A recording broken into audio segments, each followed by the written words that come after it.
Mr. Demangon,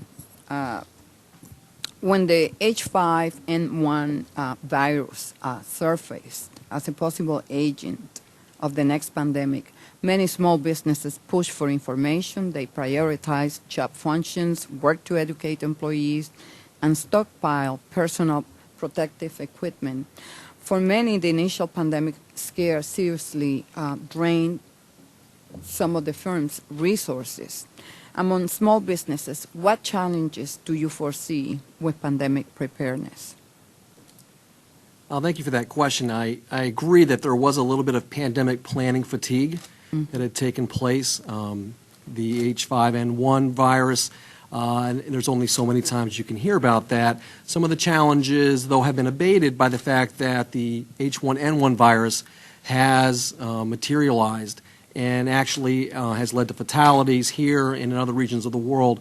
For that reason, some of the stockpiles of the preventative personal protective equipment, masks, hand sanitizers will still be okay.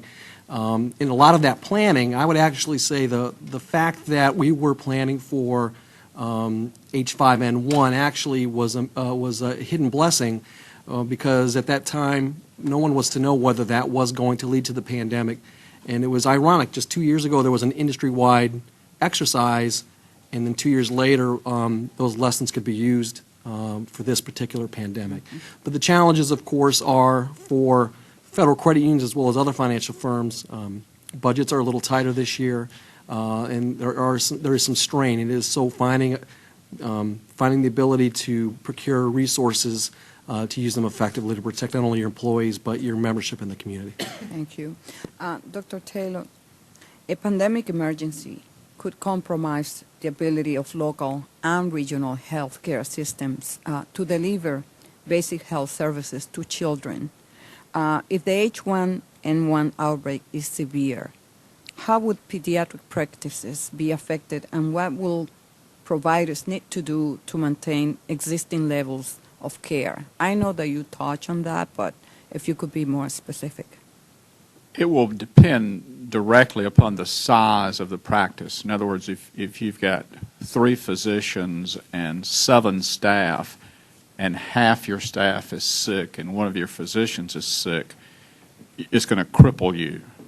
Our office is 14 pediatricians and 8 nurse practitioners, physician assistants, and we operate 4 offices, kind of a healthcare system. And since, as Dr. King said, this looks like a relatively mild flu that doesn't last quite as long as the seasonal flu, large practices will be able to shift people around and survive. We'll probably end up doing a lot of telephone medicine, and there are triage protocols that have already been on the internet as to how you talk with families about this problem. Mm-hmm. So I think it'll just depend on the size of the practice, but we'll be trying really hard to do things right. We've really perfected the medical home concept, particularly in our North Carolina Medicaid program, to where I think we'll be okay.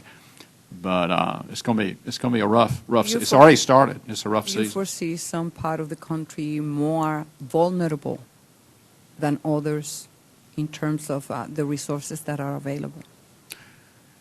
Well, you would have to say what will happen in rural areas. I know during an H1N1 flare in northern Canada this past year, they had so much sickness they ran out of respirators and they were flying sick patients into other parts of Canada and the United States. So I think the further you are from a tertiary hospital with those metropolitan resources, the more trouble you're going to have. Let me ask you, on payment for child vaccination, do you see difference in payment?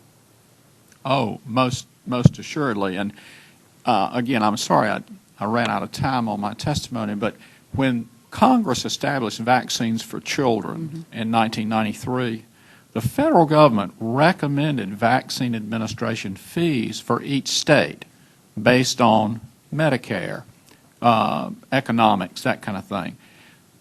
Only about 5 states followed that recommendation. And those fees have never been upgraded by CMS. Several years ago, Medicare established vaccine administration fees. And so where the average fee for pediatricians to give a vaccine is less than $10 from Medicaid, which is vaccines for children, Medicare pays $21. So our members feel like it's much more difficult to do our immunizations. We have to convince the parent to let the child receive the vaccine. That takes forever with all the autism hype. Then you have to hold the screaming child and give the vaccine. And then children just have more fevers and things after vaccines. So the fact that we get less than half the money to do this makes my members tell me, you need to tell Congress that if pediatricians are going to bear the brunt of this vaccination program, our vaccine administration fees need to be at least equal to those of Medicare. Because we've got to value our children. And this is seen as just not valuing our children. Mr. Jackson, how has your business prepared to protect staff and maintain operation if a moderate to severe pandemic outbreak was to present itself? Obviously, that's a significant concern. Buffalo Supply, as many other small businesses, are operating on a very slim staff if everything goes well. So we take the steps that we mentioned in here in trying to keep people healthy, offering the flu shots and clean stations and all those sorts of things. As a small business, we've always stressed cross-training of employees, but we've stressed it even more recently. And what it probably means is some of the people that travel stay home and do the job of the day-to-day office until we can get the operation and all the people back from being sick. Have you, and I would like Mr. Jackson to answer this question, but also I would like any other member of the panel to answer as well. Have you offered any sort of flexible leave policies for any of your employees, particularly those with children that are part of the most at-risk population? Yes, we do. We treat our employees like their family. A lot of them are family in a small business. But we try to work with each individual that has an issue to come up with a resolution. I would rather do that than writing a policy that kind of ties our hands in the future. But we have flex time that we offer. We allow people to take a day off if it's to take care of a sick child or if they're not feeling well themselves. Interestingly enough, we offer the flu shots at no cost to the employees, but I give a stipulation. If you decline to take the flu shot, I don't pay you for your time off. If you take it, I'll pay you for your time off. Any other member who wishes? Yeah, Dr. King. Well, of course, in the practice, if you got to take consideration, flu season is our busiest season. So we have more people wanting to come in and be seen, and they have more problems. So giving time off, flex time, we try to we think patient first naturally. So we want to expand our hours so patients can get in. Those things can be done. But we do, of course, offer flu shots to all of our employees. But you got to understand that's one of the things that makes this particular flu epidemic different from the seasonal flu epidemics we have. We don't have a vaccine yet. So all of the healthcare providers that are seeing patients now that have the flu have not been vaccinated. In years past, we always get our vaccine, in ample time, and we get taken care of. And that's the reason there's a greater risk of healthcare providers getting this particular type of flu. And even though they're going to have the vaccine available in the middle of October, realize it's going to take time to get it distributed, get it out to the states, get it out to the practices. And then you've got 2 weeks before you develop any type of immunity from that vaccine. It's going to be well into November before anyone's really got any immunity to begin with. Ms. Asher, we discuss that there is no correlation between swine, pork, and the H1N1. And since the declaration of 4 intergovernmental agencies, organizations, and the federal government that stated that H1N1 virus cannot be contracted from consuming pork products. Have you seen, has your business continued to decline?